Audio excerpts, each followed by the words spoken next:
Hello friends, welcome to perfect cash solution. நீங்கள் TNE service portal பயன்படுத்தணும்னு நினைக்கிறீங்களா?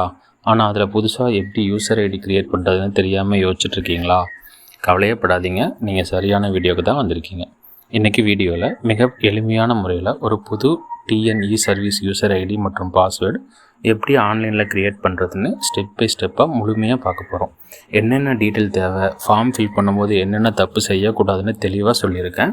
அதனால் video எங்கேயும் ஸ்கிப் பண்ணாமல் கடைசி வரைக்கும் பாருங்கள். வீடியோக்குள்ளே போகிறதுக்கு முன்னாடி நம்ம சேனலுக்கு நீங்கள் புதுசுனா மறக்காமல் அந்த சப்ஸ்கிரைப் பட்டனை கிளிக் பண்ணி பக்கத்தில் இருக்கிற பெல் ஐக்கானையும் ப்ரெஸ் பண்ணிக்கோங்க. அப்போ தான் நம்ம போடுற பயனுள்ள வீடியோக்கள் உங்களுக்கு உடனுக்குடனே வந்து சேரும். சரி, இப்போ வீடியோக்குள்ளே போகலாமா? ஃபஸ்ட்டு நீங்கள் உங்கள் கூகுள் பேஜ் ஓப்பன் பண்ணிக்கோங்க.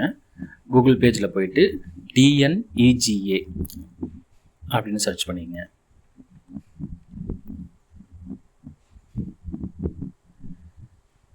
இதில் ஃபஸ்ட்டாக வர்ற லிங்க் இருக்கும். இதோட லிங்க்கு நான் உங்களுக்கு டிஸ்கிரிப்ஷனில் கொடுக்குறேன். நீங்கள் அதையும் கிளிக் பண்ணி யூஸ் பண்ணிக்கலாம் டைரெக்டாக.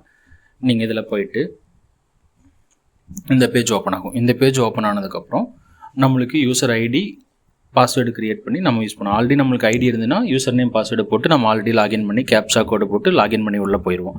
நம்ம ஐடி இல்லாதனால தான் இந்த அக்கௌண்ட்டை க்ரியேட் பண்ண போகிறோம். ஸோ அதுக்கு நீங்கள் ஃபஸ்ட்டு நியூ யூசர்னு ஒரு ஆப்ஷன் இருக்குது பார்த்தீங்களா, சைன் அப் ஹியர்ன்ட்டு, அதை கிளிக் பண்ணிக்கோங்க. அதை கிளிக் பண்ணதே உங்களுக்கு அடுத்த பேஜ் இப்படி தான் வரும். இதில் பார்த்திங்கன்னா உங்களோட பேர், டீட்டெயில்ஸ் இதெல்லாம் ஃபில் பண்ணுற மாதிரி இருக்கும். ஃபஸ்ட்டு உங்கள் நேம் ஃபஸ்ட்டு இங்கிலீஷில் டைப் பண்ணிக்கோங்க. ப்ளஸ் இங்கே உங்களோட டிஸ்ட்ரிக் என்னவோ அந்த டிஸ்ட்ரிக் செலக்ட் பண்ணிக்கோங்க. இப்போ எனக்கு கோயம்புத்தூர், அதனால் நான் இப்போ கோயம்புத்தூர் செலக்ட் பண்ணிக்கிறேன். என்ன உங்களோட தாலுக்கா, உங்களுக்கு என்ன தாலுக்காவோ அதை செலக்ட் பண்ணிக்கங்க. நான் பொள்ளாச்சி, ஸோ நான் பொள்ளாச்சி கிளிக் பண்ணிக்கிறேன். உங்களோட உங்கள் மொபைல் நம்பர் என்னவோ அதை சர்ச் பண்ணிக்கங்க. அதை டைப் பண்ணிவிட்டு உங்கள் மெயில் ஐடி நம்மளுக்கு ஆப்ஷனல் தான். நம்ம மெயில் ஐடி கம்பல்சரி கிடையாது. ஆனால் ஆதார் எண் கம்பல்சரி நீங்கள் போட்டே ஆகணும். ஆதார் நம்பரில் தான் நம்மளுக்கு ரெஜிஸ்ட்ரி ஆகும்.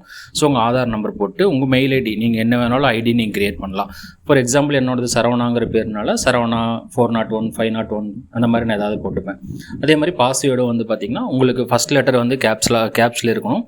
தென் ஸ்மால் லெட்டரு ஒரு ஸ்பெஷல் நம்பர் ஏதாவது போட்டுட்டு நீங்கள் க்ரியேட் பண்ணிக்கலாம். அதை கன்ஃபார்ம் பண்ணிக்கிறதுக்கு கன்ஃபார்ம் பாஸ்வேர்டு கொடுத்துக்குங்க. அதே பாஸ்வேர்டு கீழே கொடுத்துட்டு இந்த கேப்சா இருக்குது பார்த்தீங்களா, இந்த கேப்சாவை நீங்கள் டைப் பண்ணிங்க. இந்த கேப்சா உங்களுக்கு கிளியராக இல்லைன்னா நீங்கள் ரீசெட் கொடுத்து கூட மறுபடியும் பண்ணிக்கலாம். கொடுத்துட்டு நீங்கள் சைனப் கொடுத்தீங்கன்னா ஓகே. சைனப் கொடுத்ததையுமே உங்களுக்கு இந்த அக்கௌண்ட் க்ரியேட் ஆகிரும். இது க்ரியேட் ஆக முடியுது. சைனப் முடிச்சதுமே இதோட ஹோம் பேஜுக்கு ஆட்டோமேட்டிக்காக, நான் இப்போ ஆல்ரெடி க்ரியேட் பண்ணதுனால இதில் பண்ணல, ஆட்டோமேட்டிக்காக மெயின் பேஜுக்கு வந்துடும். மெயின் பேஜுக்கு வந்ததையும் உங்களுக்கு பார்த்திங்கன்னா இந்த பயனாளர் உள்நுழைவுன்னு இருக்குது பார்த்தீங்களா, அந்த பயனாளர் உள்நுழைவு ஆப்ஷனை கிளிக் பண்ணிக்கோங்க. உங்களுக்கு தமிழ் டிரான்ஸ்லேஷன் எந்த லாங்குவேஜில் வேணுமோ நீங்கள் இதை வச்சுக்கலாம். இங்கிலீஷ், தமிழ் இருக்குது. நீங்கள் இதில் வச்சுட்டு நான் தமிழ் வச்சுருக்கேன். இந்த பயனாளர் உள்நுழைவு அந்த ஆப்ஷனை கிளிக் பண்ணிக்கோங்க. கிளிக் பண்ணிவிட்டு நீங்கள் ரெஜிஸ்டர் பண்ண உங்களோட யூசர் ஐடி பாஸ்வேர்டு க்ரியேட் பண்ணியிருப்பீங்கள, அதை போட்டுட்டு உங்கள் கீழே இருக்கிற கேப்சாவை டைப் பண்ணால் போதும். கேப்சா அதே மாதிரி தான். கேப்சா கிளியராக இல்லைங்கிற பட்சத்துக்கு இந்த மாதிரி ரீசெட் கொடுத்தீங்கன்னா உங்களுக்கு வேறு கேப்சா வரும். திருப்பி யூசர் நேம் பாஸ்வேர்டு கொடுத்துட்டு நீங்கள் லாகின் பண்ணால் போதும். அதுக்கப்புறம் நீங்கள் உங்களுக்கு தேவையான டீட்டெயில்ஸ், அந்த சர்டிஃபிகேட்ஸ் எல்லாமே நம்ம உள்ள போயிட்டு தான் நம்ம அப்ளை பண்ண. ரொம்ப சுலபமாக டிஎன்இ சர்வீஸ் யூசர் ஐடி எப்படி க்ரியேட் பண்ணுறதுன்னு இப்போ உங்களுக்கு தெரிஞ்சிருக்கும்.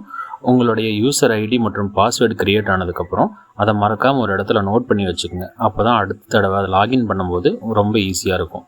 இல்லை உங்கள் மொபைலில் நீங்கள் டைப் பண்ணி சேவ் பண்ணி வச்சிட்டாலும் ஓகே தான். இந்த வீடியோ உங்களுக்கு பயனுள்ளதாக இருந்திருக்குன்னு நம்புகிறேன். இந்த வீடியோ பிடிச்சிருந்தால் கண்டிப்பாக ஒரு லைக் பண்ணுங்கள். உங்கள் ஃப்ரெண்ட்ஸ் யாருக்காவது தேவைப்பட்டால் அவங்களுக்கும் ஷேர் பண்ணுங்கள். இதை செய்யும்போது உங்களுக்கு ஏதாவது டவுட் இருந்துச்சுன்னா கீழே கமெண்ட்ஸ் பாக்ஸில் கேளுங்க. நான் கண்டிப்பாக உங்களுக்கு ரிப்ளை பண்ணுறேன்.